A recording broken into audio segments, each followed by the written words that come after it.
Welcome to our Masters, Hualien Dharma team, and brothers and sisters around the globe to Saturday Hualien Dharma Talk.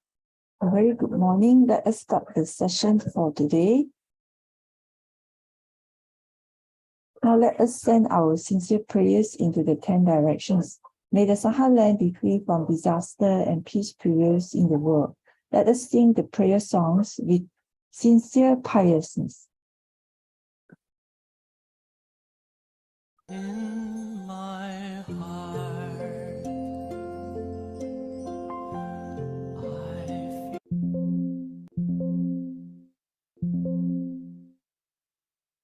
feel deep gratefulness. All my heart is filled with sincere prayer.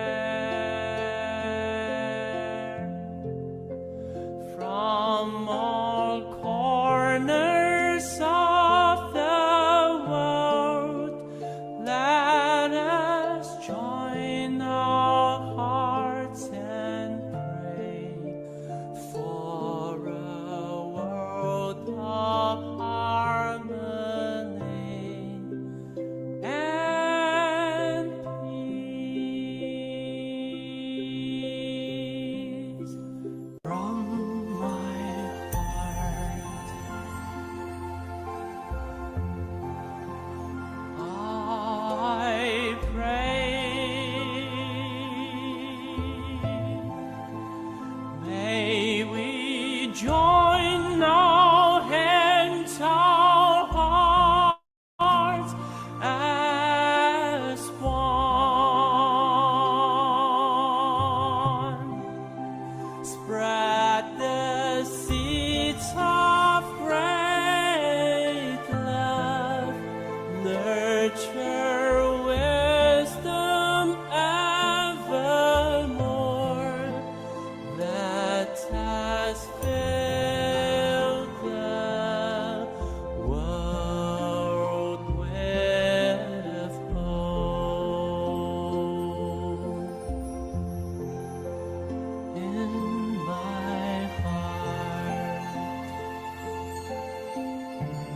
I feel deep gratefulness.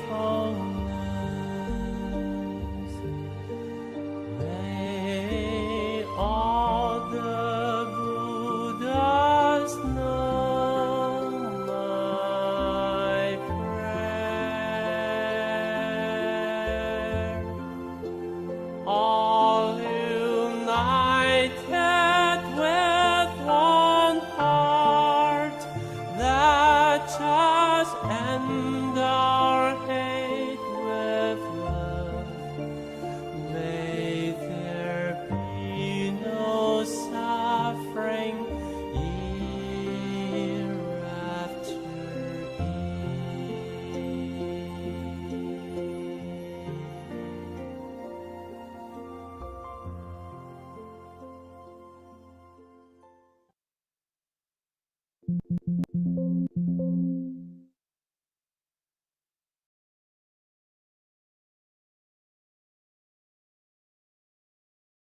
May minds be clarified. May there be peace in the community. May there be no disasters in this world. Let us together pray for universal love and blessing. With loving respect, gratitude, and confidence, let us wish every person in our lives a healthy body, an enlightened mind, and a total fulfillment in universal love. Now let us expand this consciousness to include every person in the world, every being in the universe. Let our unified love make this wonderful world even better.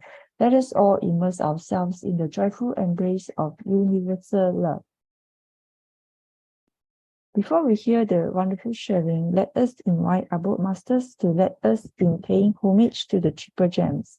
Let us pay our respects for this teaching and explanations to the Buddha and Master Cheng Yen by making 3 sincere bows.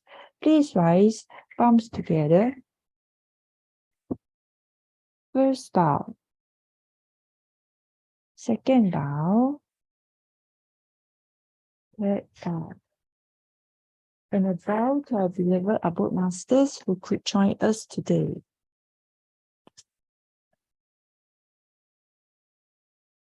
And okay, today we have sharing from Brother P.S. Lee, Sister June, and Sister Yvonne with the title Spreading Love at Jing Hall. And we have Sister Woon Ng from who is a Deputy CEO of Tzu Chi Philippines. She will be sharing Transforming Lives. Okay, before that, let us invite Sister Su Ching for weekly summary. Sister Su Ching, over to you. Kan Ân. Hi, good morning, everyone. Okay, here we have.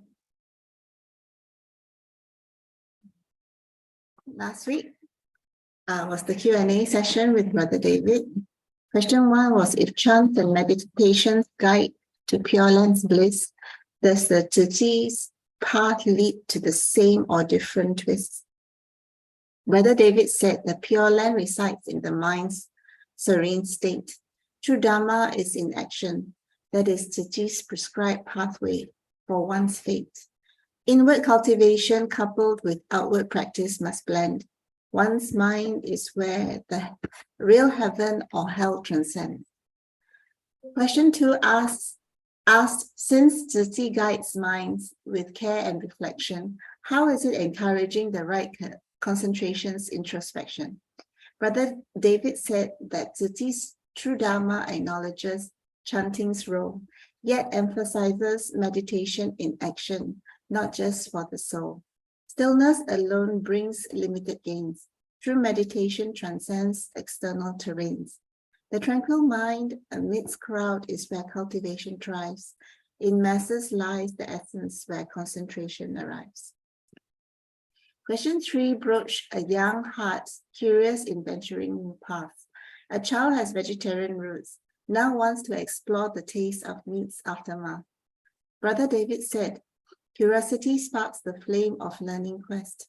It is through experience that molds knowledge, that puts doubts to rest. He encouraged the volunteer to let her daughter grasp her own personal truth and let wisdom unfold. Allowing the questioning and choosing is where her path will take hold. Then we have Brother Steve Chiu. Brother Steve is a member since 1999. Found connection and purpose in Tzu Chi's design. He started raising funds for disasters by selling lemonade, and now representing Tzu Chi is his proud accolade. Tzu Chi is unique in its holistic approach, addressing poverty and humanity's big challenges are broached. But what are the problems we face today? What risks and challenges come our way? COVID-19's impacts still linger strong. Development setbacks, lasting effects prolonged. Inequality grows and mental health crises are there but unseen. Hyper-capitalism's grip is turning the world obscene. Geopolitical instability adds to the strife. Climate change, pollution are threatening lives. Human desires fuel these challenges too profound, yet as society yearns for more, the issues go round and round. The Earth's finite resources are strained by an ever-growing population, and mental health barriers are worsened by isolation. Hyperfixation by society on material success is the common narrative tale. Essentially, sustainability is ignored as consumption prevails. At the heart lies misaligned values, this we find. Quantity over quality plagues the modern mankind. Successes are measured by immediate gains. Too many ignore the damages are much of society's bane. Tzu Chi's Buddhism in action shows the way. Gratitude, compassion, and love on display. Interconnectedness, resilience, and much holistic care. This is true stability and are values that Tzu Chi shares. Amidst so much suffering, how can we find meaning and joy? in systems driven by materialistic ploy. Master Cheng Yan's teachings and Buddha's wisdom too, embracing impermanence is how we get through. Listen deeply, talk to people, not just to. Find joy in serving and caring for all. Yes, you. Express creativity and communicate to more than a few. Value all beings, seek first to understand, then only pursue. Recognize how issues affect our own space. Discover your contribution in this human race. Think globally, act locally, trust in your stride. A path towards solutions with Tzu by our side. Thank you for listening. I hand over to Sister Kaping today to introduce our next speaker. Sister Kaping, are you here? Yes. Okay. Thank you. Thank you. Good morning, Sister Su Ching. Good morning, all brothers and sisters. Welcome to our platform this morning. And first to share this morning is are actually a team of very dedicated tour guides. Yeah. And these are none other than our brother PS. And then we have got Sister Yvonne and Sister June. They will share their thoughts and experiences as tour guides of Jing in how they share love with many people. Brother PS, everyone knows him. He is the team leader of these tour guides who have been very, very diligent and dedicated in training new as well as existing tour guides. And Brother PS has this Bible. This is the must-read, presentation deck that Brother PS personally prepared in training all tour guides. And this is a great summary of Tzu Chi's history and footprints of compassion. And more importantly, in this deck of presentation, Brother PS is able to incorporate a lot of master's teachings and into the, in explaining the building infrastructure, architecture, as well as how, he skillfully integrates his missions and volunteers' actions in explaining all of, Tzu Chi's footprints. So without further ado, let me now invite the team led by Brother PS. Thank you. Thank you so much, Sister Kaping. I hope my voice is okay. Right. Yes. Thank you. Thank you. Okay, thank you. Thank you. Good morning, brothers and sisters in Dharma. I think we have Jing Abbott, Sifu is also with us, right? I understand from the introduction just now. Okay, right. Good morning to Sifu and then brothers and sisters in Dharma. Thank you for this opportunity. And indeed, that it is a very overwhelmed with this invitation. This is so little that we're doing, and then but it's the so much thing that this is done by all the brothers and sisters here, and we were overwhelmed with this opportunity to share with everyone. Let's okay. Of course the first that we get to express our gratitude is actually to this group of people that is made this Selangor Jing's exhibition hall possible. The person that is the most right is the Sister Xiao, and together with his her husband, Brother Mo, right? And of course, to Brother Chuan Yi and Brother Xiu, who's very diligently years back working on this particular space to enable a room for us to express or give introduction to whoever just walk into Jinsi Hall and give them a very quick intro, and then within a short minute that they should be able to grasp what it's all about in this Jingsi lineage. So I think that this is the great work that they have put it up. And for us, this is merely just a repeat what has been designed and crafted, and then just express it and then give the introduction to everybody. Of course, the most important thing is the gratitude to Sister Eunice and Sister Michelle, Sister Gatley, right? And in fact, when I once glanced through all the names here, inclusive of the Sister Carping, Sister Su Ching, right? You guys are the great tour guides here, and then making this family event a very warm one, and very and all the guests who come by, they feel welcome. So I think that this is the most important thing, that we want to create this kind of environment so that everyone who walks in here feel welcome, right? I think that this is the most important idea. So we'll start this sharing. We have Sister June to walk us through first in terms of, you'll be very surprised that even Sister June, who's the commissioner in waiting, that is she's still in a gray shirt, that is she has been doing so much for us, and then she's so dedicated. So let's hear from Sister June, right? Okay, hi, good morning, Master of the Abode and brothers and sisters. I'm sorry I can't turn on my camera, it's acting up on me again. And it's very amazing to hear how Brother PS said he's done very little, and then, you know, to me, it's not even a drop. For me, it's not even a drop in the ocean. And of course, very, very grateful for this opportunity to share my personal insights. Okay, let me share my screen. Okay. You able to see my screen? Yes. Okay.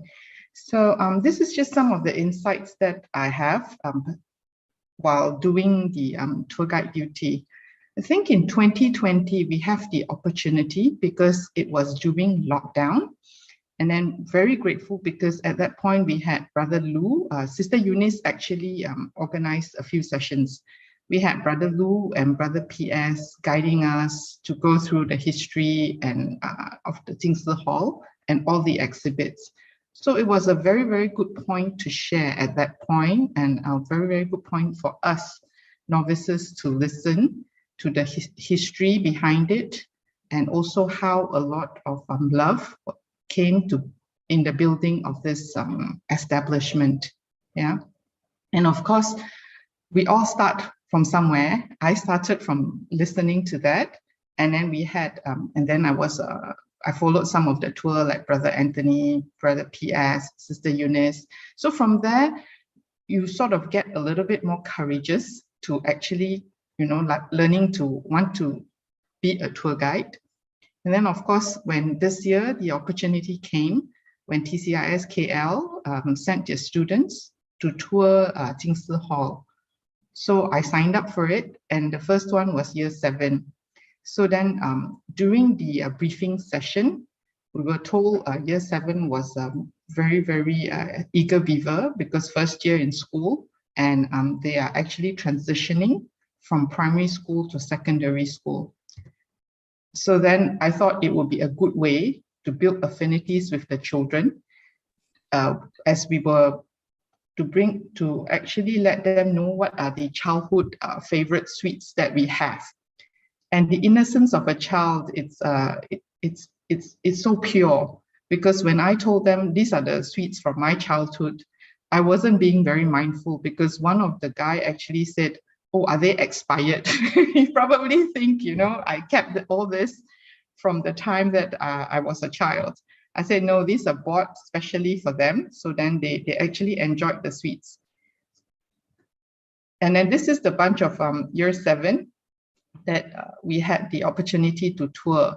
Very lovely bunch of children. Yes, it's a very good to actually start planting good seeds in them as we bring them around the Jingsi Hall for the tour. And the picture on the left is actually where we were at the humanistic, at the Ta'ai TV production. So during this tour also as tour guides, we actually get to learn the corners, the different corners of Jing Si Hall that we never knew existed. Yeah, I've been in Jing Si Hall for many times, but only during this tour that I discovered that there's this media production place. So it is indeed wonderful that not only the children learn, the guides also learn at every time when you do a tour. And then of course, during the tour, not only do we get to bond with the children, with the fellow volunteers, and also especially with our own Dharma families. Here is with Sister Yvonne and another sister from my community as we tour the year 7s.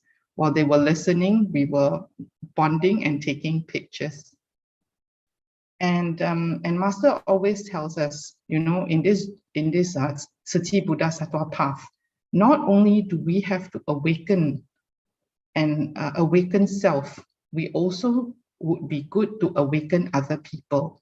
So through this journey, we've also managed to get more people to come in to join as tour guides. Yeah, Teacher Mei Yun from Kaohsiung said, it's not, you don't have to be great to start.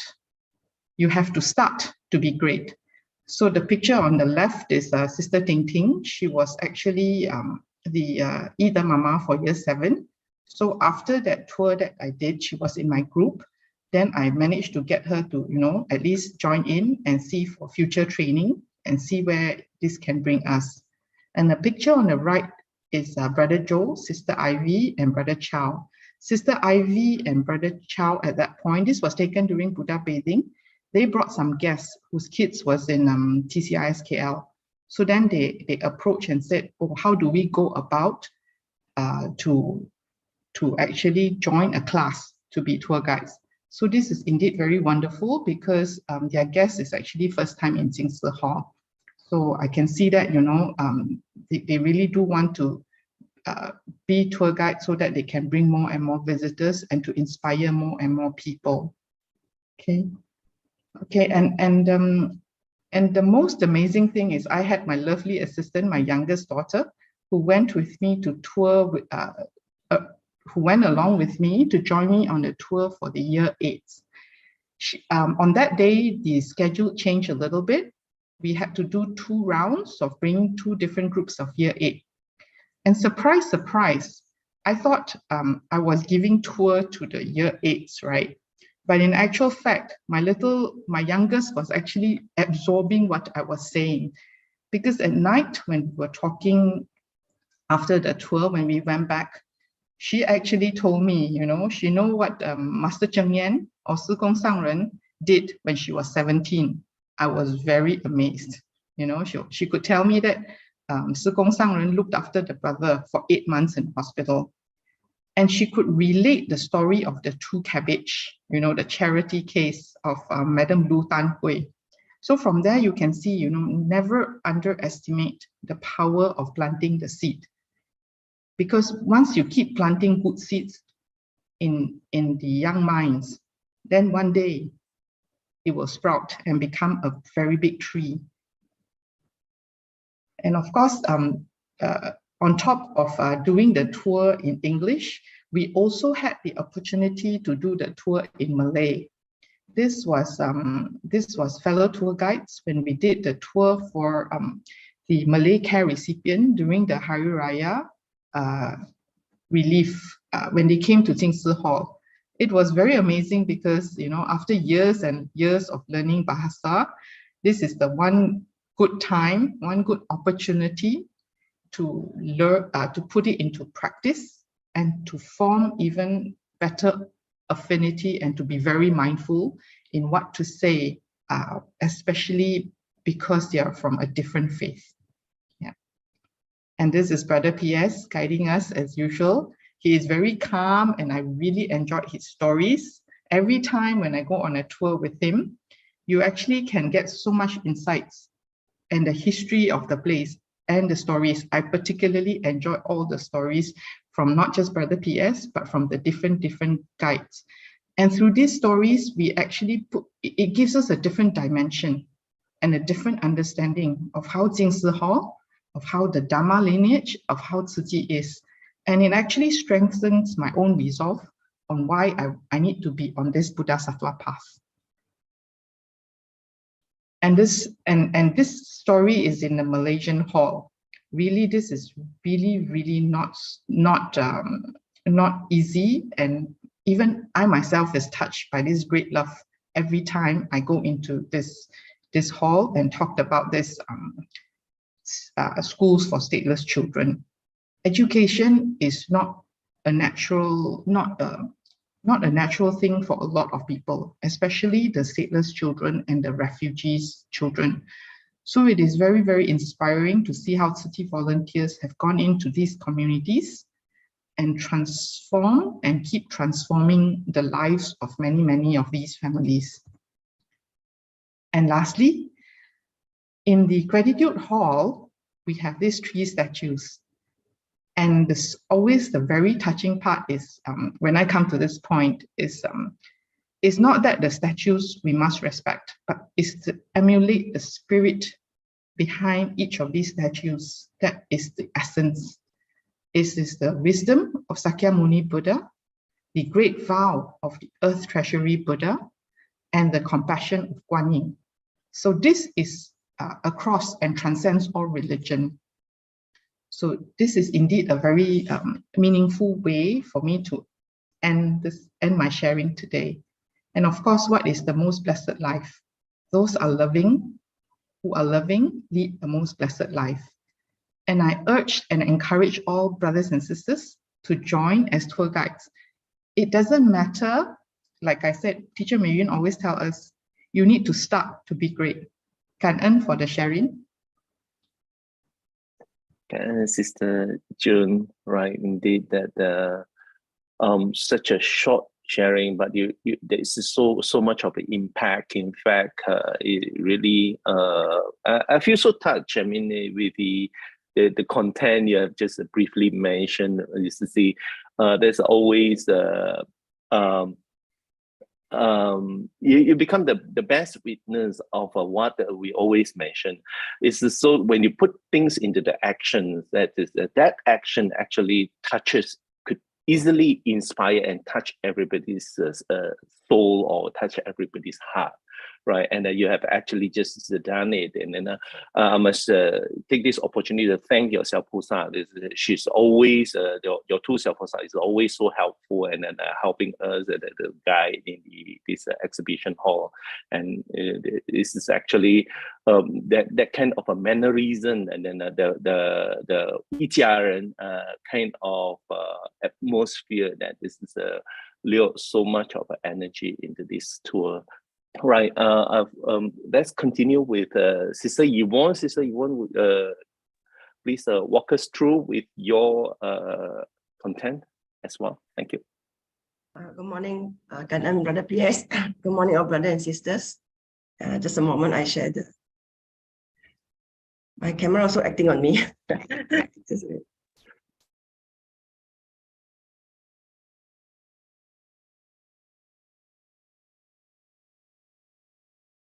Can you see the screen? Yes, yes.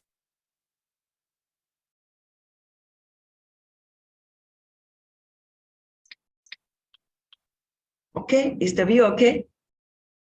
Yes, good, yes, good. All right. So a very good morning to all brothers and sisters. Very grateful for the opportunity to share again at this platform. What I'll be sharing today is on the birth of new English speaking tour guides for this Kias Langor Jingsi Hall. Okay, my content will cover my mentor's vow to Master Cheng Yen, how she progressed from smaller to great love. Of course, the birth of these few young second generation of English speaking guide, and the selfless passing on knowledge by Brother PS and Sister Eunice, and also my own aspiration, and then the conclusion. Okay, how it started. This is my mentor, Sister Eunice, also known as Sister Kampong. So in 2019, she went to Hualien, Taiwan for a 4-in-1 program. And during a sharing sessions at the end of this program, in front of Master Cheng Yen, she made a vow. That is to grow English-speaking living bodhisattva for the chaos language chapter. So what happened after this vow? Let's go to the next page. The power of vow. And it's really inconceivable. Even Dharma protectors keep sending living bodhisattva to Sister Kampong for nurturing. So in 2019, there's only 3 of us. There's me, Sister Lily, and Sister Diana, which is our very first mentee. I missed the second generation, which is actually Sister June. Sister June and me share the same mentor. And then you see in 2020, the birth of another 3 young bodhisattva. And of course, in 2023, all of us coming together to have a photograph session with Sister Eunice. So, and the wonderful part is Sister Pin Fong, which is in 2020, she'll be going for certification soon in June. And the other 2 PX in journey for this year. And soon, I believe they will also be certified as a commissioner. So through Sister Eunice vow, she demonstrated to us the application of great love. And she has transcended her limitation. And now she cross-nurture community living bodhisattva. And special nurturing is also given to those having affinity and wanting to progress. We set a support group, cross-community, because Sister Kampong is also our Peipan advisor for the English Bodhisattva program. And you can see here the first picture, which is Sister GT, she's from the Rawang community. The second one is a Tata from Sungai Long. And the most recent one, a group of Tata from cross community attending the new volunteer training. So this is the power of vow. One can transcend our own limitation. So what is the connection then? So Master has taught us when the causes condition has matured, this living bodhisattva seed that was being planted and nurtured by Sister Kampong come to fruition. So all of us somehow were ready to be trained to be a Jingxi tour guide. And we are very grateful to both Brother PS and Sister Kampong, who so selfless and to download and guide us in becoming this Jingxi tour guide. They give us so much love and care. Thank you to both of them. So as the saying goes, pictures tell 1,000 words. Here are some heartwarming moments capturing Brother PS in action. This particular occasion, it was actually at the International Pavilion Hall. And Brother PS has so much wisdom that he could connect the story with Master Tzu Ching so wonderfully.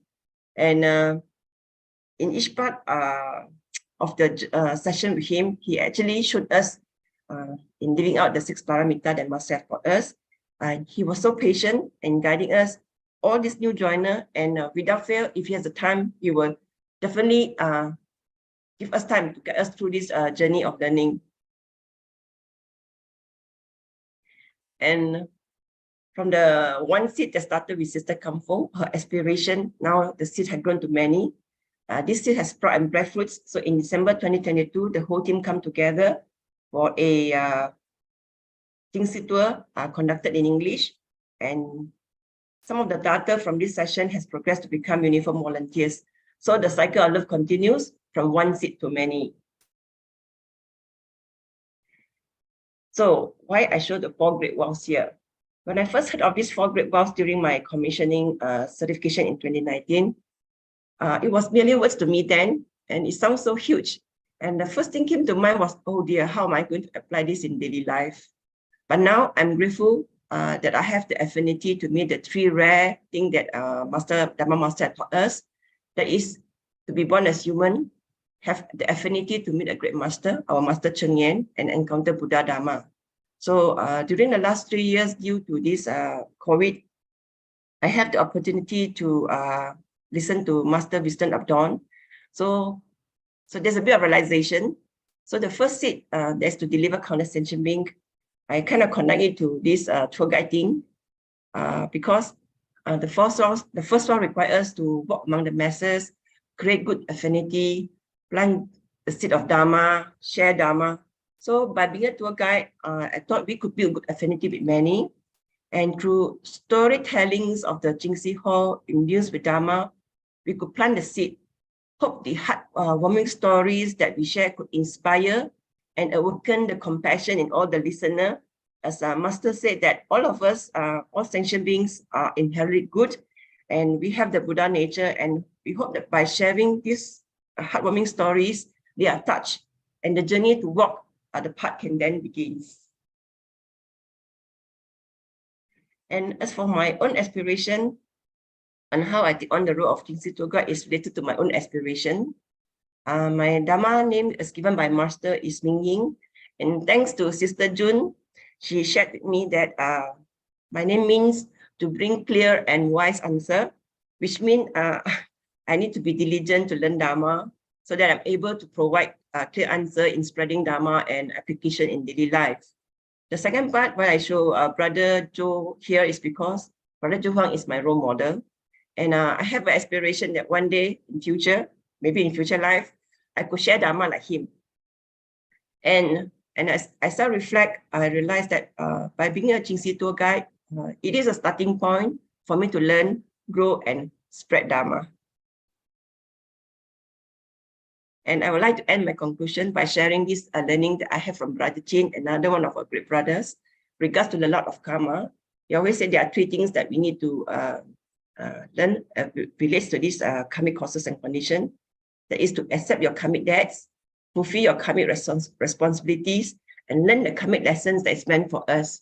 So in summary, when I relate to my wanting to be a tour guide, upon self-reflection, I have a karmic responsibility that is to learn and spread Dharma. So by being a Kingsi tour guide, it is one of the Dharma door that allows me to fulfill my karmic responsibility. Kannan, that's my sharing today. Thank you, Sister Yvonne. I think that's the very heavy word that I pick it up is the karmic responsibility, right? This is the, wow, what a responsibility that is all of us sharing the same kind of a responsibility, and then everyone should, well, that is why that everyone should be the what should I say?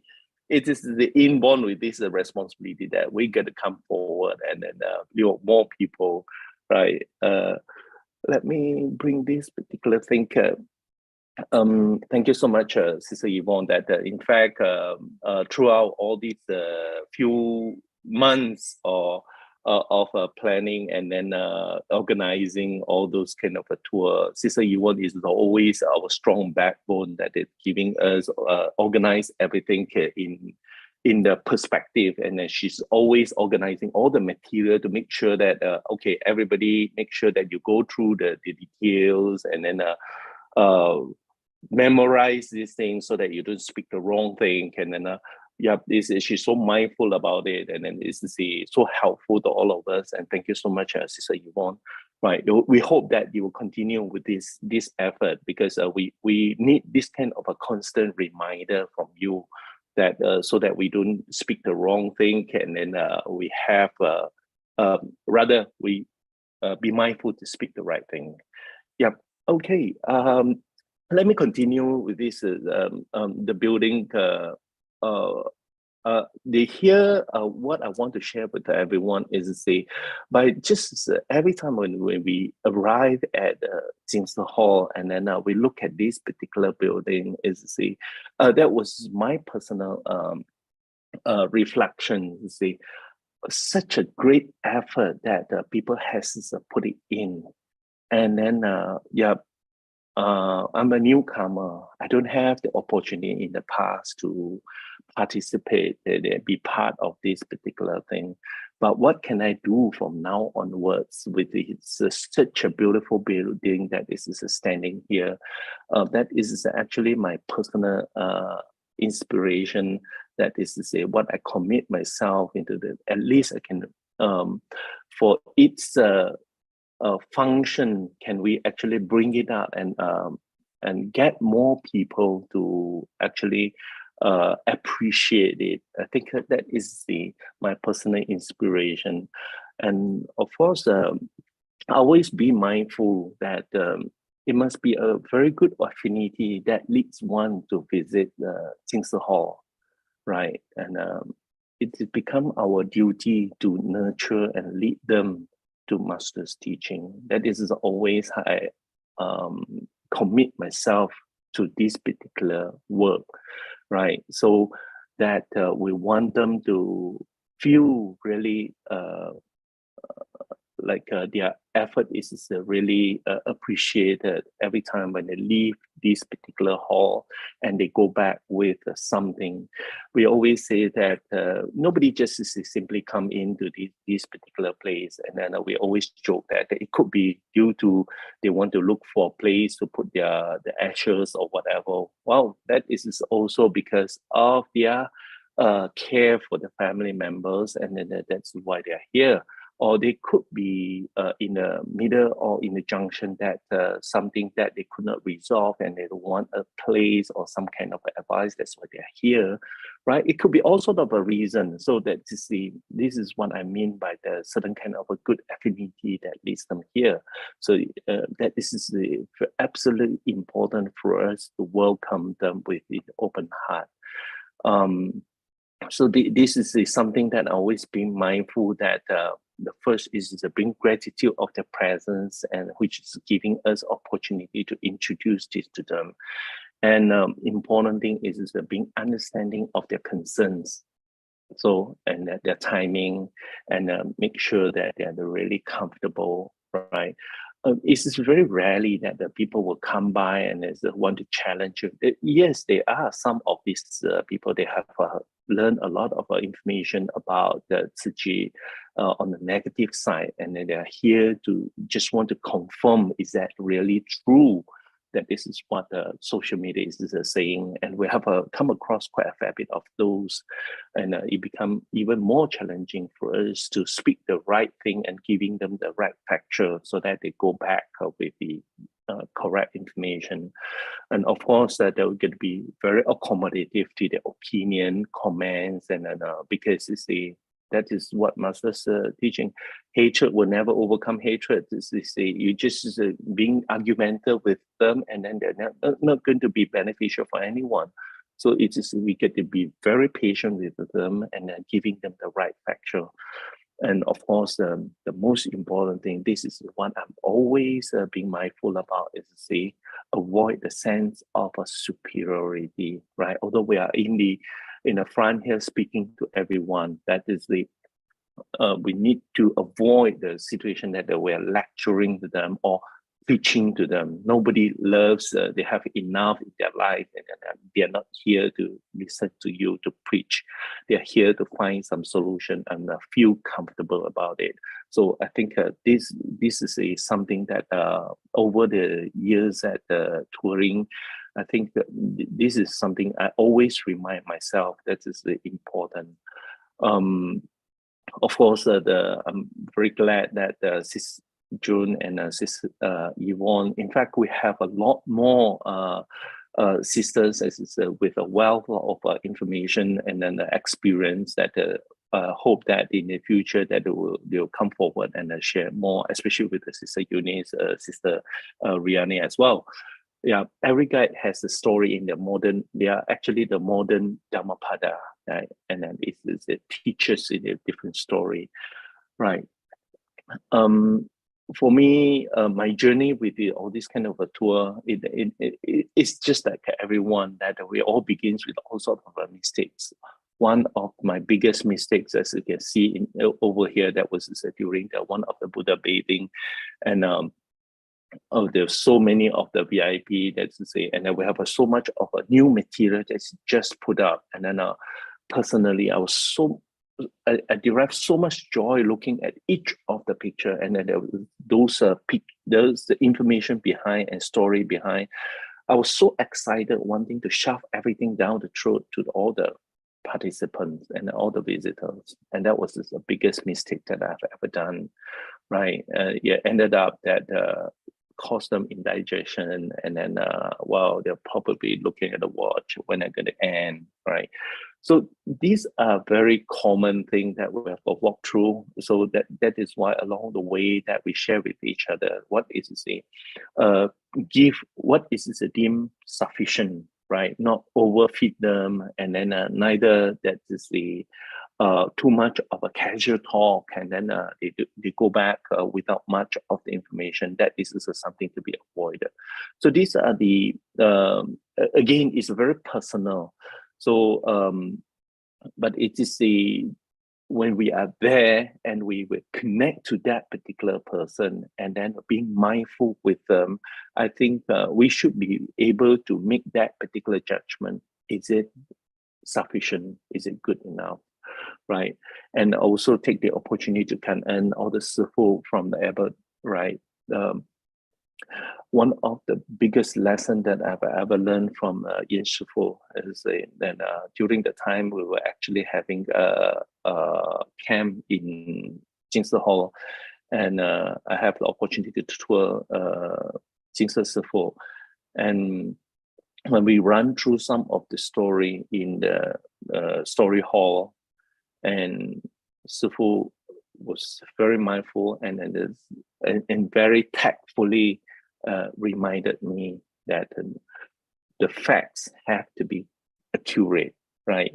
So one of the story that I shared was those rice, the grain of the rice that was on the floor, right? So, but I wasn't sure, right, who actually picked it up. And then was this a volunteer, was it a sifu, or was it somebody else or data, right? So, and I was just mindfully corrected by Jing Sifu, right? This is actually our Tzu Chi volunteer commissioner who saw this grain of the rice, and then she picked it up and then put it into the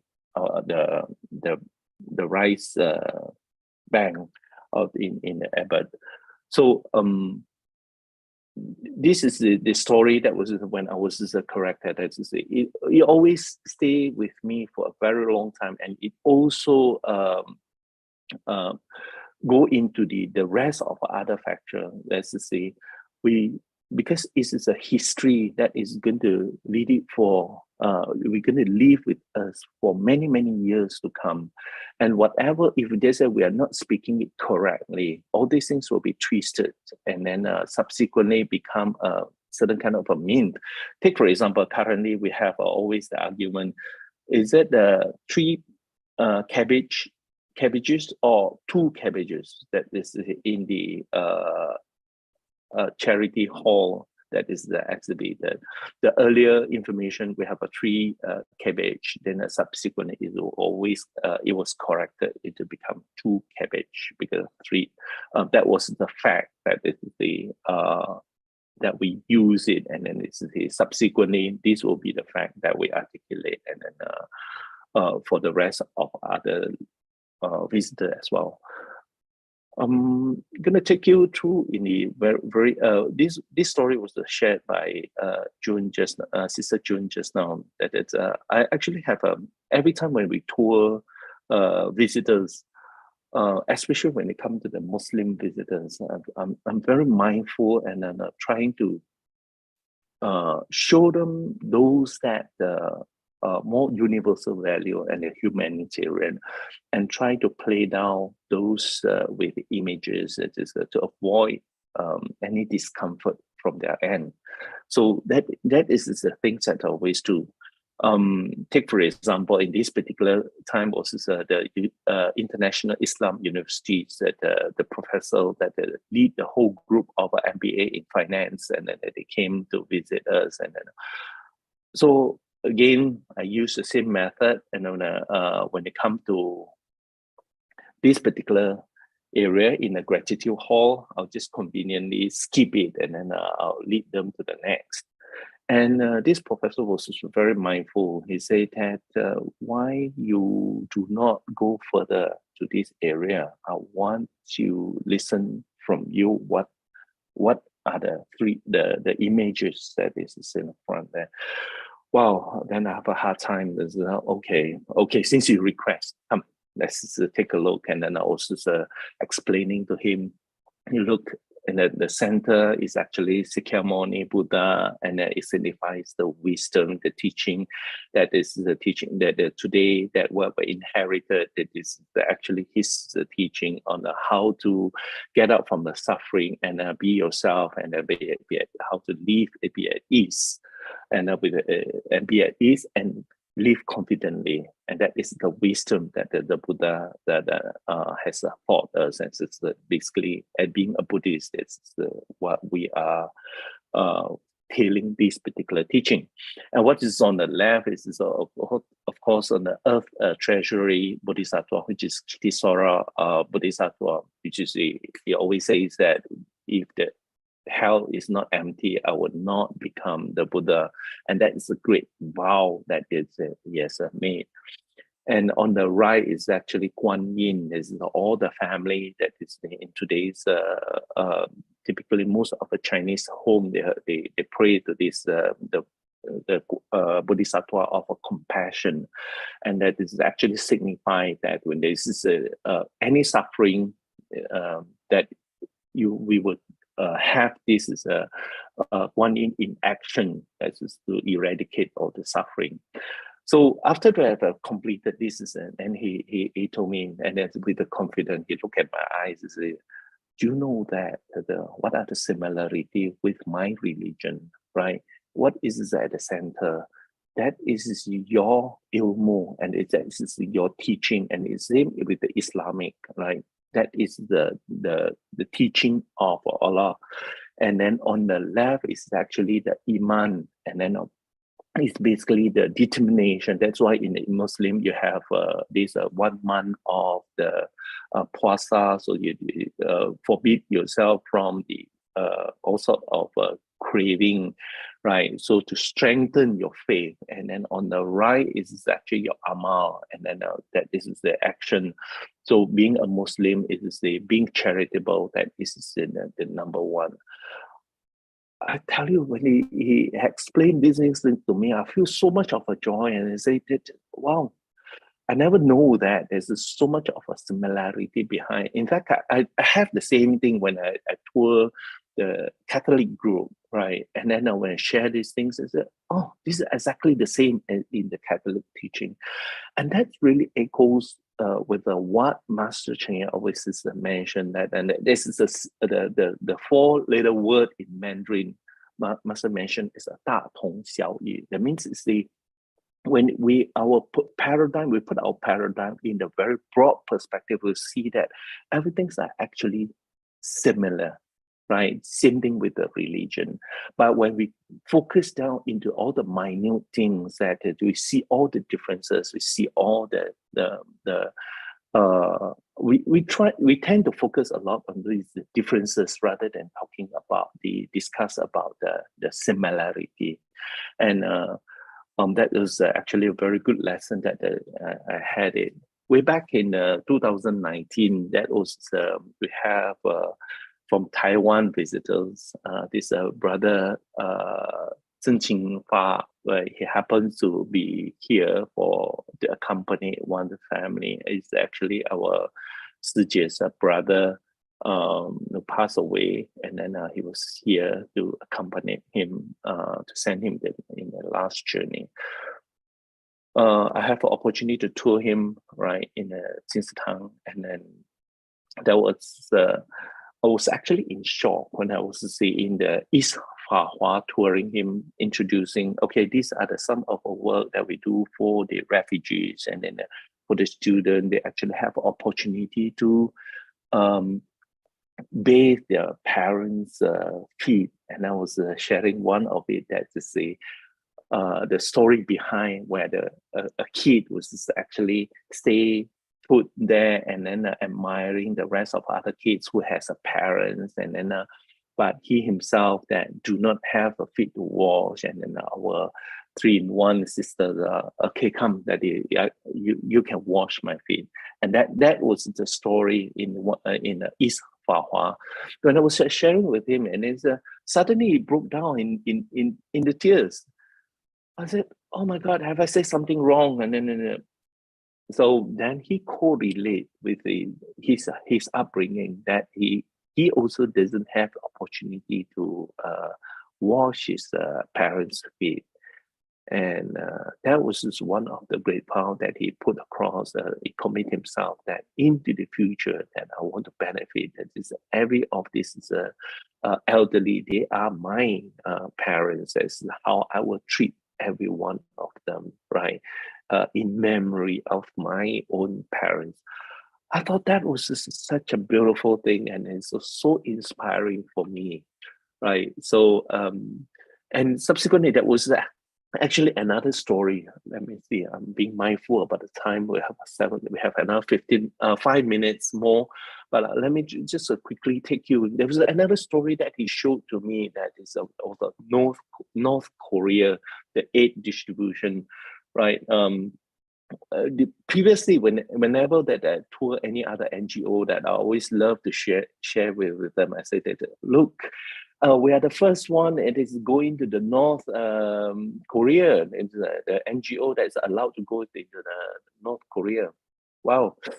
Until I said the same thing to Brother Zheng Qingfa, and then he looked at me and he stared at me for quite a while, and he smiled. He said, "Do you know that I was there, and a couple of times?" And then I must tell you the story behind. All these are staged, right? The pictures are staged because because of the principle of a Tzu Chi, that everything must be given directly to the care recipient. So that we refuse them a few times. Then finally, they have no choice. They put all this as a care recipient together. And then because we need to have a 3-in-1 picture, so they stage these things, put the kids there with our rice at the background so that we can take a picture. Right, during this particular aid distribution, he said one thing was, I feel so sorry about it. Because this distribution, Jing Sifu also come along. And then just like what Sister June mentioned, did just now, that is during the tour that they'll prepare some sweet for the kids. That's the same action by the Jing Sifu, so to build a better rapport with the kids, and all the kids who are lined up, they're given some sweets, and then after the aid distribution, everybody left.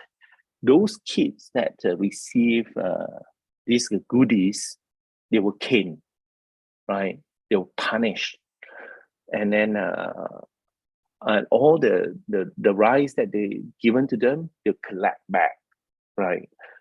That was the last time they said that they were there, and they feel after when the Jing Sifu learn about all these things, and they feel so bad that so much that we are there to trying to relieve their suffering, but in contrary, we are actually adding on to their suffering, right? Because of our presence, we give them sweet, they get punished, right? And whatever that they receive, and subsequently, it's just a momentary kind of a joy. Then after that, it will be, they are all taken away. I feel so sad of that particular story, and it was so impactful to me personally, right? You look at it, this is I used to take this as something that I'm so proud of what the Tzu Chi has done. But when you know what is behind that, even though we want to extend the help, but our action might actually add on to their suffering. So that was a very mindful lesson that I learned from here, and I take this opportunity to share with everyone here. But of course, subsequently, there was also a lot of other opportunities that where we hosted. This is actually the temple, Chengyi, the host of the Dumushi, the temple that we helped to correct back, we restore the temple in Nepal, and I have an opportunity to visit them, and then subsequently, then they actually came over and paid us a reciprocal visit, and then that was such a nice visit that we have able to have a chance to share with the temple. And there was the different especially Sangha group. I must confess that I love to host the Sangha group, because I always find that it's so elegant and so full of energy when it.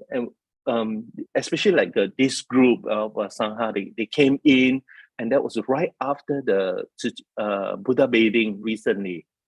They came in, they saw the Buddha statues right in front, Universal Enlightened One, they start chanting, they start paying homage one by one, and then they put what do you call that, the piece of a cloth, and then they put the offering right in front there.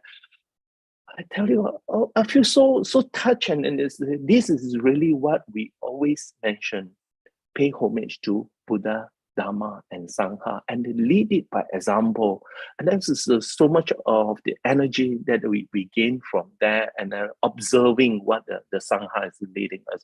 And there was this is a Dhammapada group from Thailand. They are also one of a if you search them, they are actually quite controversial because they are very huge in scale, and they are very modern in terms of the practice. And then they are quite similar, like a Tzu Chi being attacked by the social media. Hey, you guys are not so much on the Buddhism, but you're doing all sort of humanitarian work, and then we have quite a fair bit of a similarity. And they came twice, the first time after touring them, and then the second time they bring the whole one bus load full of the disciples, and wanting to let them learn together with us. And that was such a beautiful exchange as well. I'll skip the rest. I'll also skip this. If this is the next time has opportunity, then we'll share more of this. And I'm fully aware that this is a recording, but should this recording subsequently, if you put to the social media, I hope that the next slide can be removed, yeah? Because being a tour guide, sometimes we do enjoy a little bit of surprises as well, occasionally, that you're put into these surprises. And in fact, I didn't know that. I was only told that there will be potentially one VVIP will come by to visit us, and then be ready to host them. So, wow, didn't know that until the last very moment.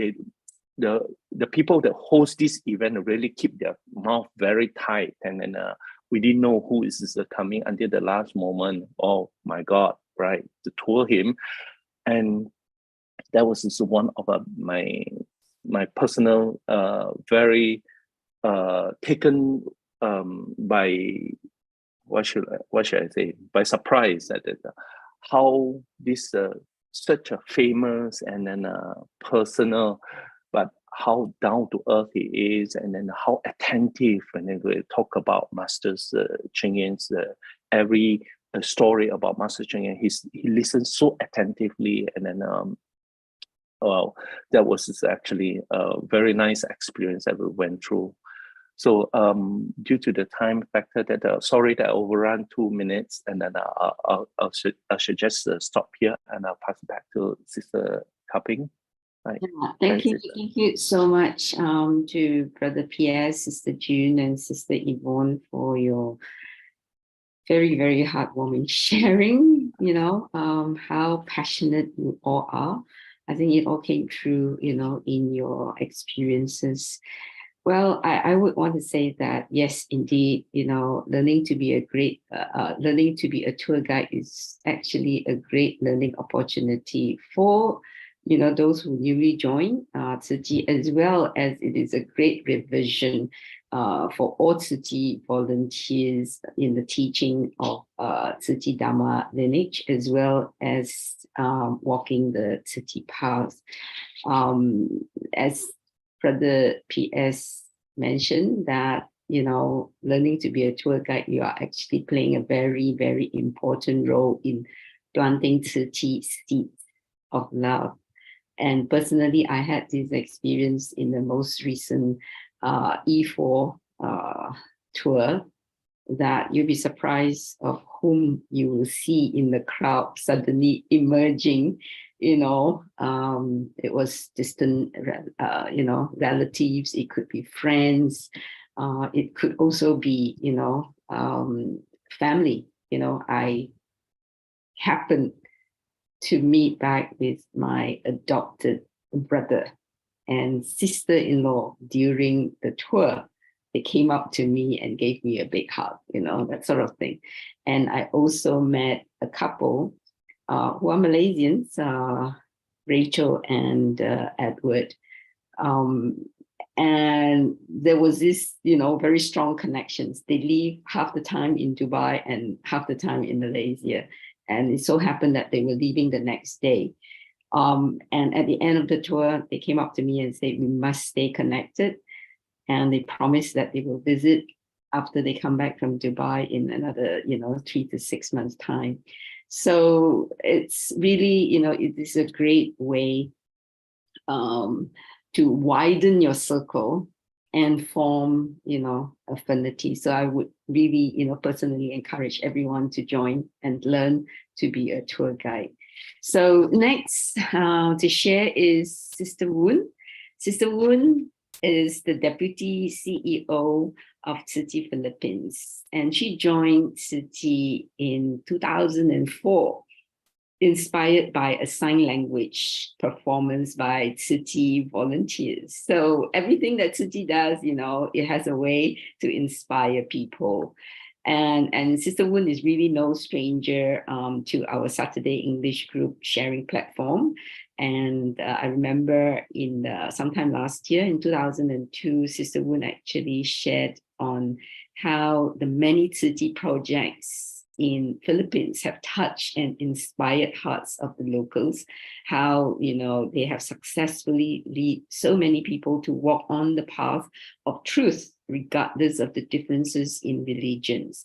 So the secret of success, as I picked up, lies in building true connections again and helping the locals to open their minds and their hearts and to relate to one another and give of themselves. So Sister Woon shared, I remember those beautiful pictures of handicrafts. So they could creatively turn all those recyclables, such as fabric remnants and old magazines, into personalized seating mats and bags, and they were able to bring new purposes and indescribable Dharma joy to so many people. So, and I gathered this is why Tzu Chi Philippines have been so successful in recruiting local volunteers and actualizing the principles of true emptiness and wondrous existence. And today we are very, very honored and grateful to have Sister Woon back with us to share with us on the subject of transforming lives. So over to you, Sister Woon.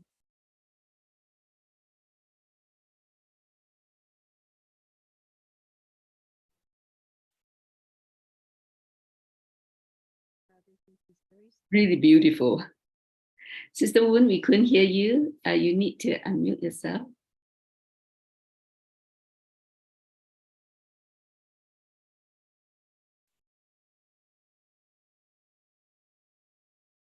Can you hear me now? Is it clear? Sister Woon, we can't hear you. Can anybody hear Sister Woon? No, we can't hear. Yeah. So sorry. Wait a minute. Can you hear me now? Yes. Thank you, Sister Woon. Yes. Thank you. Thank you so much, brothers and sisters. It's always a great honor for me to be able to share some of our activities and learnings here in the Philippines. And beyond that, we're always the one learning so much from everyone here. So thank you foremost for this opportunity. Today, it's really a happy day for me to be able to share these two stories that is very life transforming. These are our long-term beneficiaries. But before I start with, here you see Marisol and Esther and her daughter, Gwyneth. I would like to have a brief background. Oh, boy. Wait a second. I'm not so familiar with this. Yeah. A brief background regarding why we have these stories.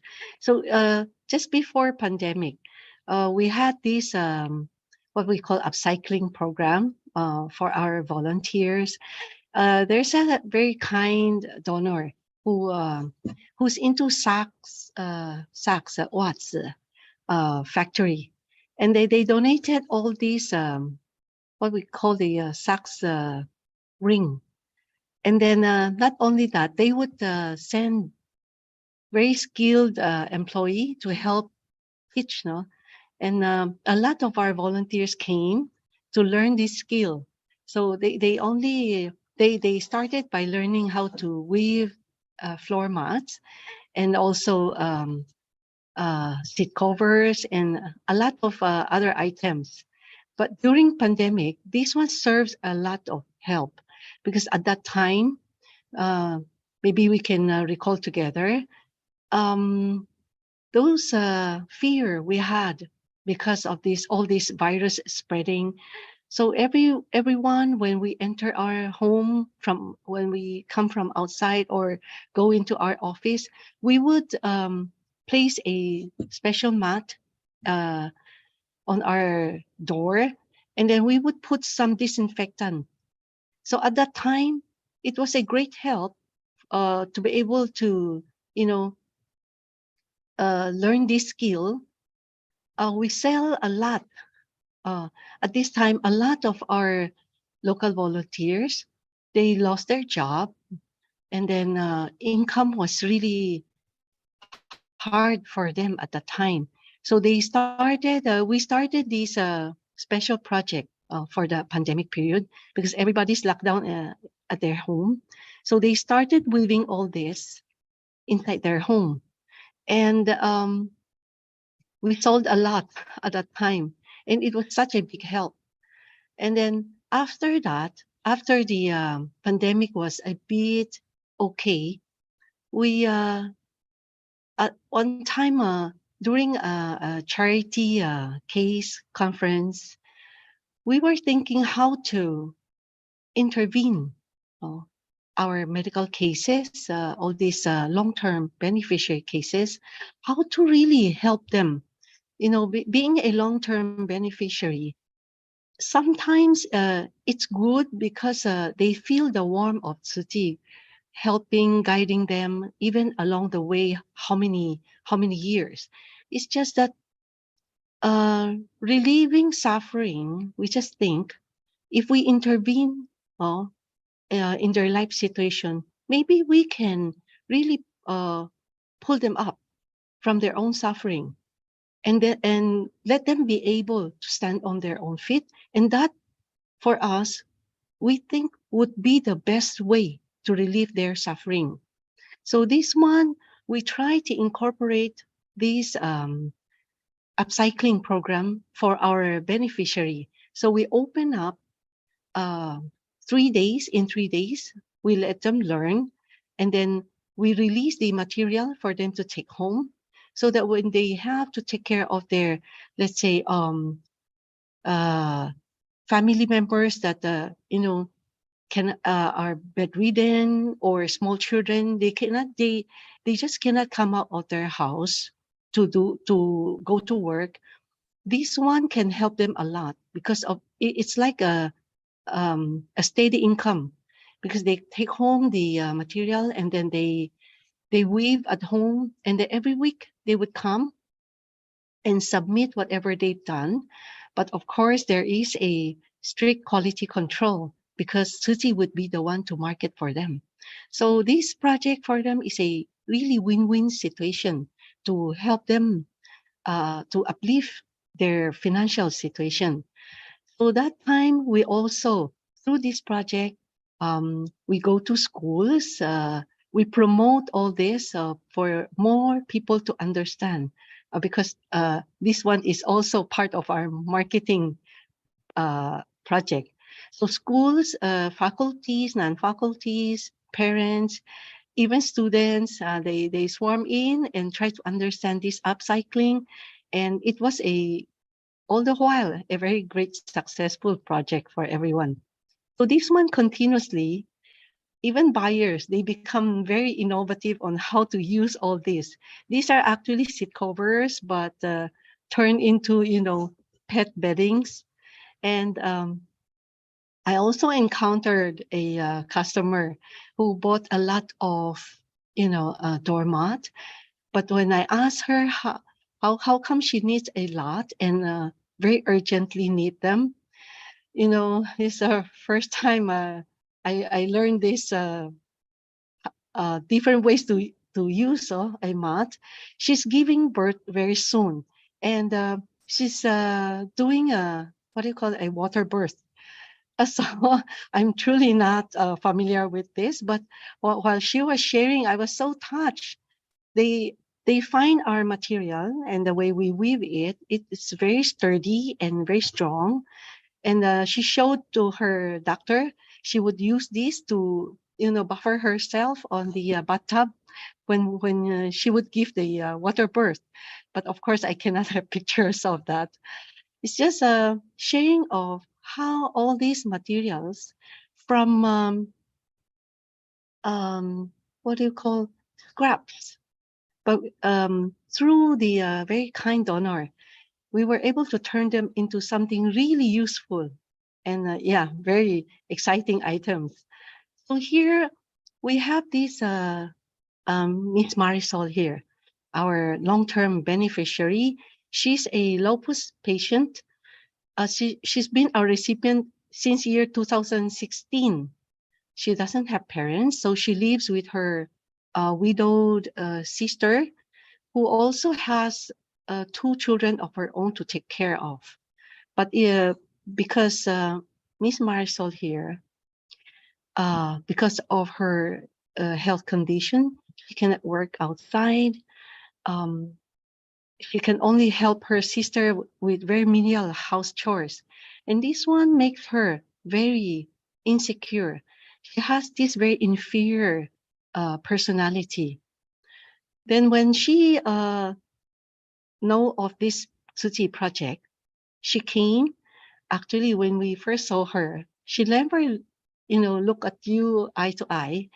We find her always head down because she's always so shy, because so insecure of her own.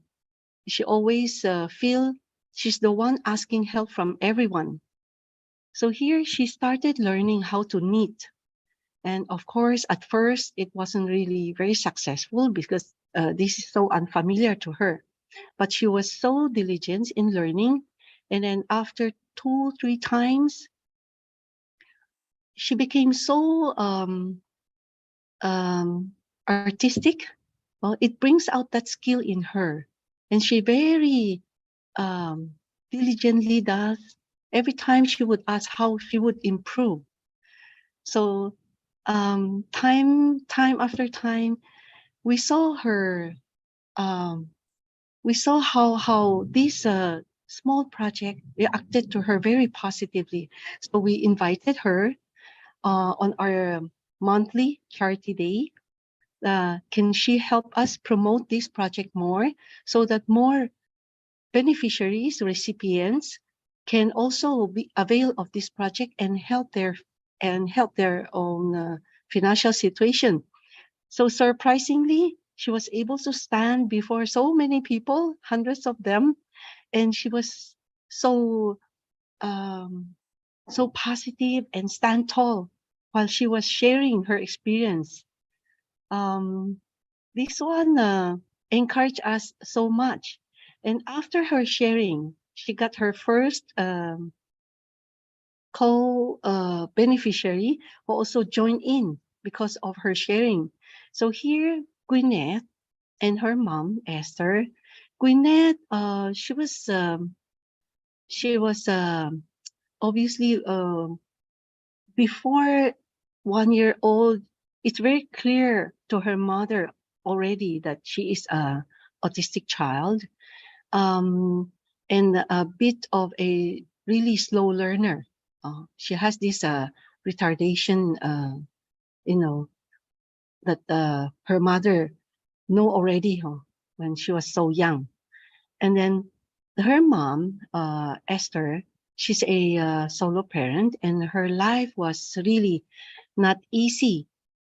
Not long before Gwyneth was born, her husband abandoned her.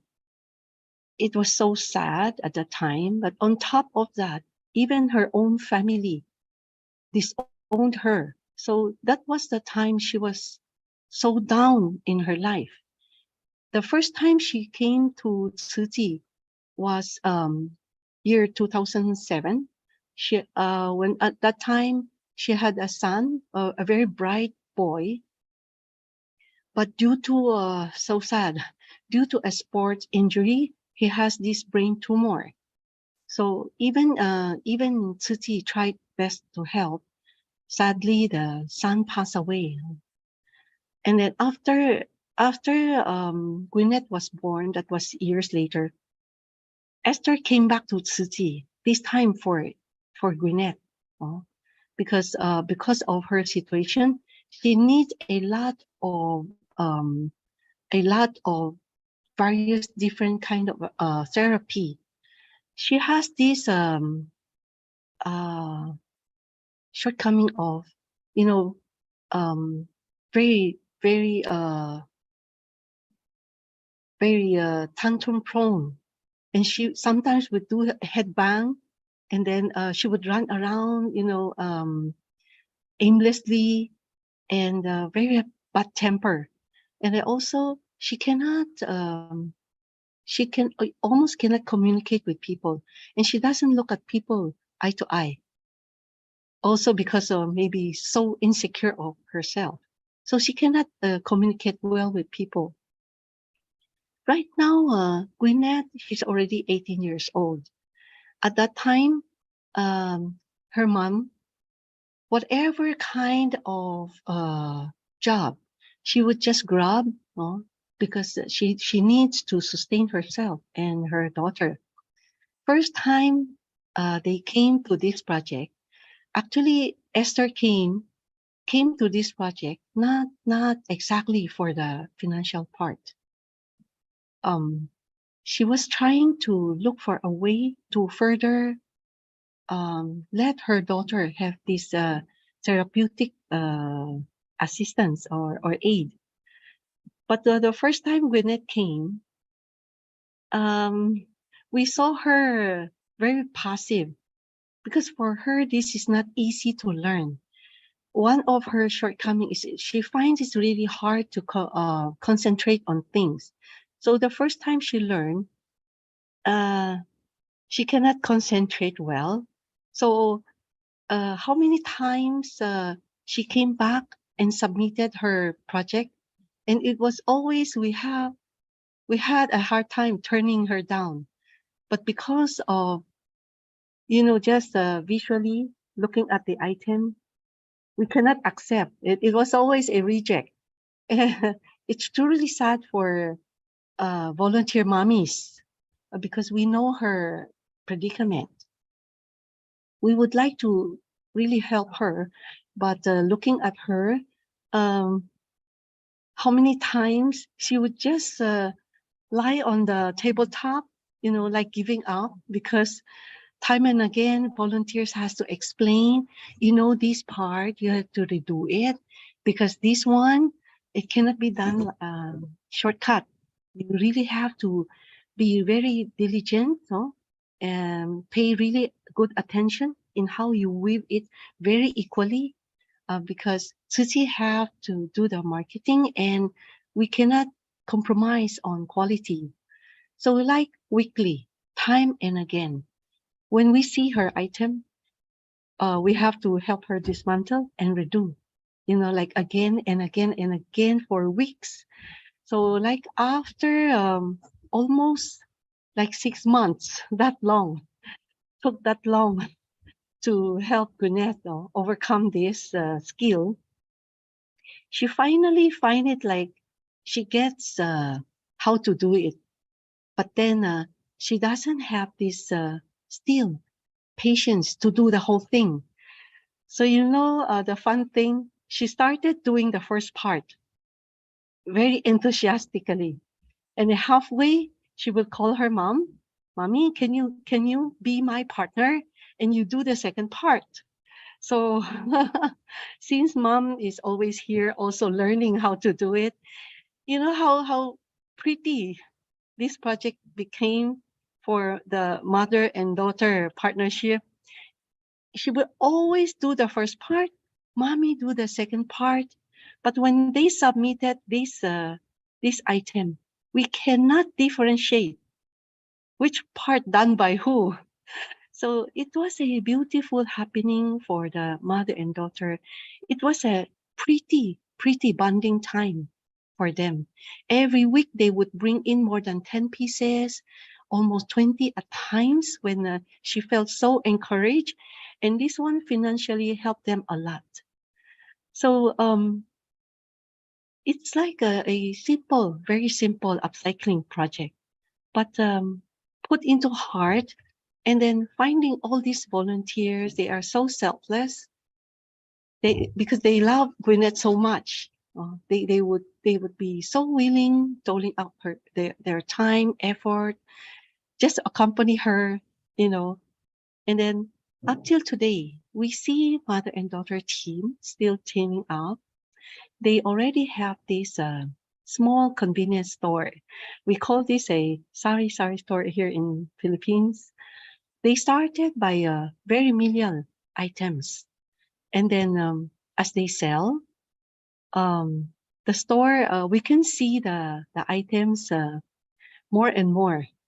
Okay, so right now the store is already quite complete. And Mother Esther, she was able to venture out from this store. She even had this Xerox machine because they're near the school, and finding ways how to even upgrade. Right now,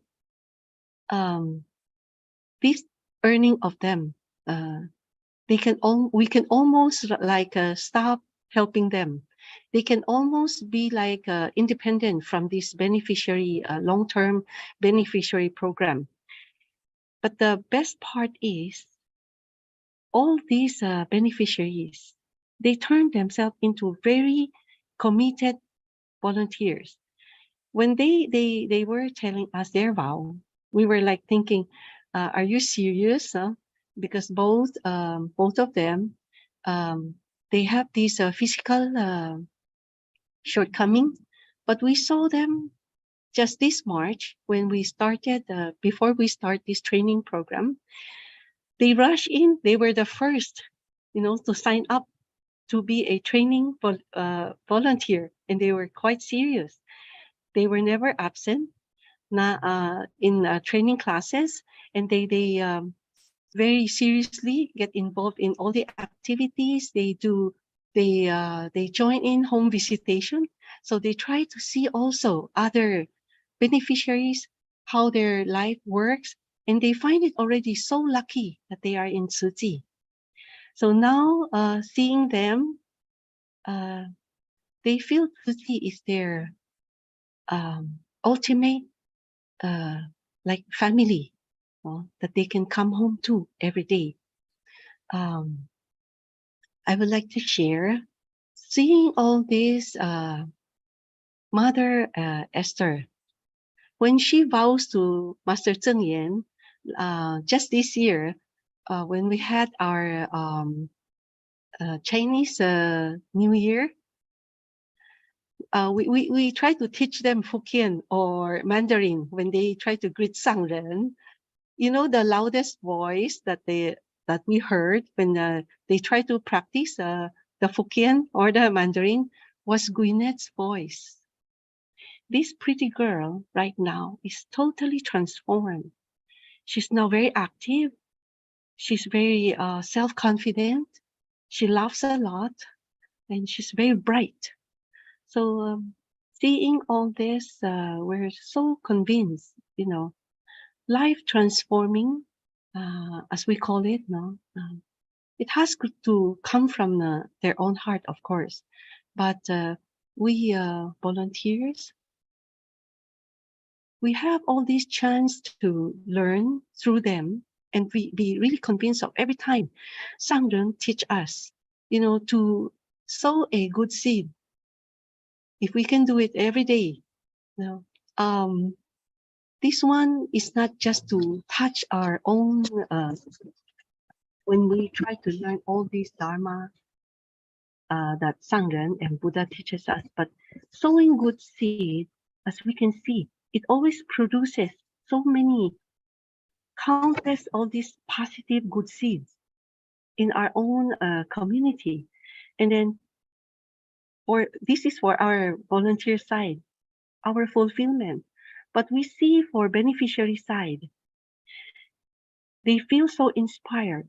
And so through these, we call it started from a very small, loving heart.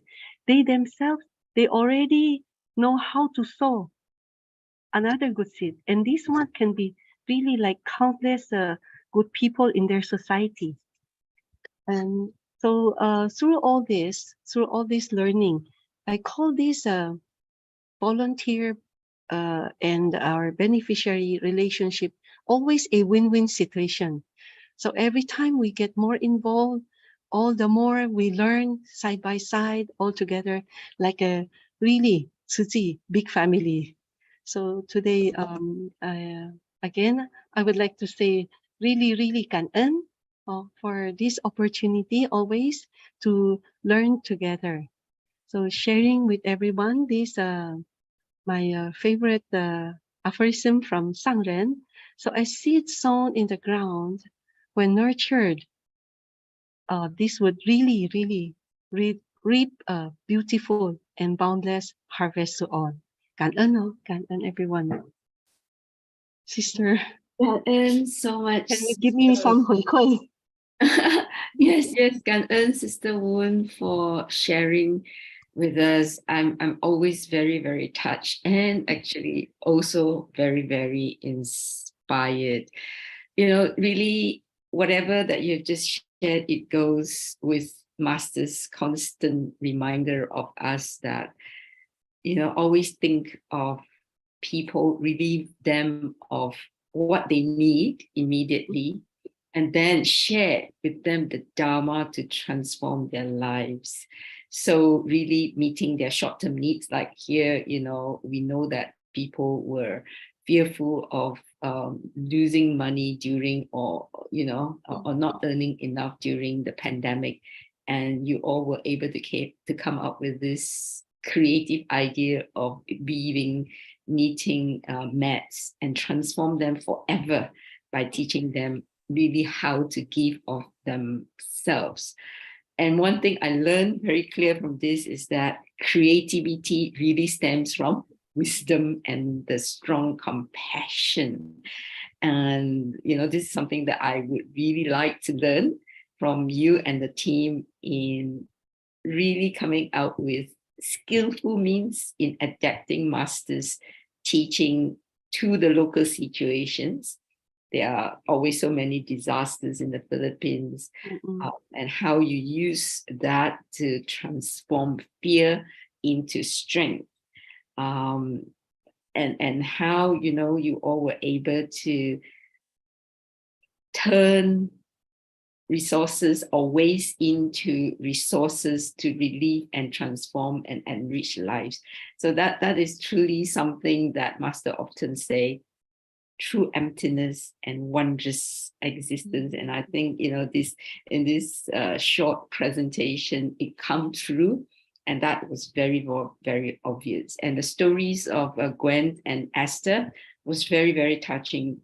It's, you know, when you, Sister Gun, you talk about they having to learn and focus, but what I saw was our volunteers, you know, putting in so much patience, love, and diligence in teaching and coaching Gwen. And that turned out to be such a great success story of a partnership between mother and daughter, but more importantly in planting new Tzu Chi seeds. So I personally, you know, would really love to visit, you know, you and your team one day in the Philippines and learn all these new skills that we can come back and actually teach, because I think it is something that, you know, satisfies so many of Tzu Chi's missions and objectives, right? Turning waste into gold and transforming lives, giving people hope, giving them skill and therefore self-respect and self-confidence. And I think that is really what, it comes through from your short presentation. So we still have time, and I would like to open the floor to questions and answers, and also, personal feedback on the Sister Woon sharing. Yeah. Anybody?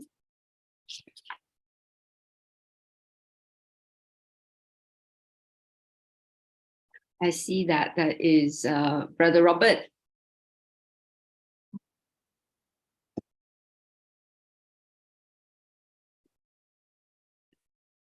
Is Brother Robert there?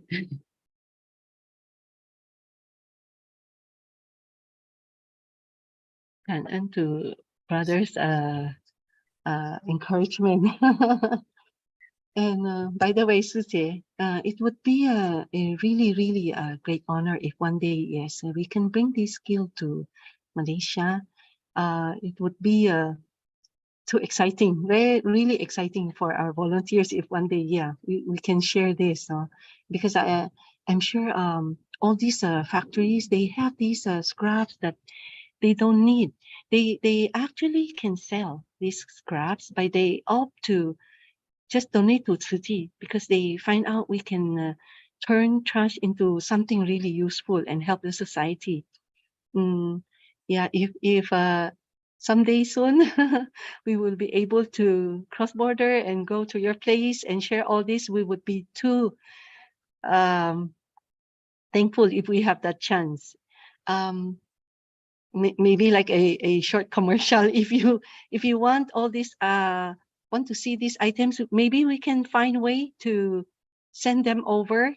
If you want to help us market it, we would be so happy also.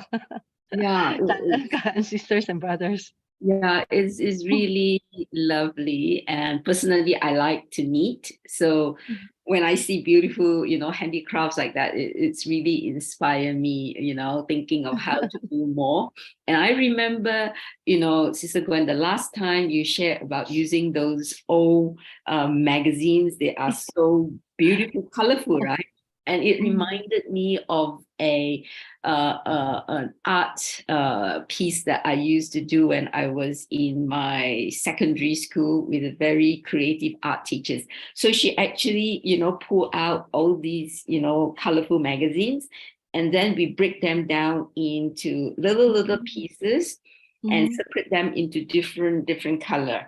So, and then we, paint out, whether it's an image of a person or a scenery, and then we use glue, and then glue on the art piece, and then pick out those little broken magazine pieces, the color, and then, glue them onto the art piece. And when it comes out, it's really beautiful. So that's something that yes, it's like a paper mosaic piece. Correct. And it's really beautiful because of the different color tones. It's not easy. It's really hard to do that one. Yeah, it takes time, and I didn't appreciate it. So I didn't keep my art piece. Yeah, but that reminds me, something that we could do and actually help children. It's actually, it's very creative and helps them to think. It's a coordination of the hand and the mind. So yeah, Thank you for sharing this. We might do this project also. Oh yes, please show us how to do that. Okay. So thank you so very much. We are up to the time now, and I would like to ask brothers and sisters to switch on your video, and then we could take a picture with Mr. Woon and then Brother PS and team. Sister Appy, can you help do that, please?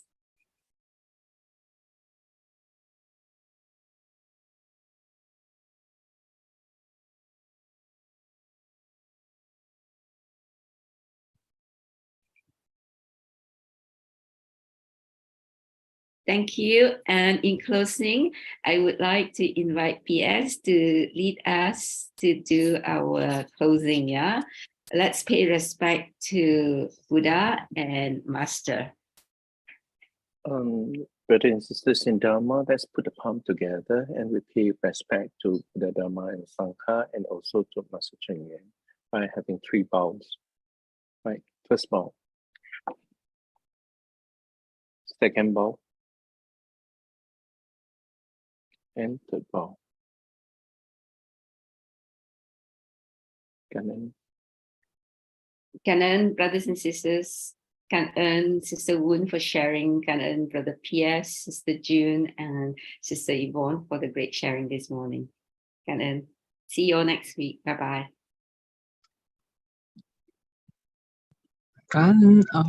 Brothers and sisters, take care, stay safe. For the awesome sharing.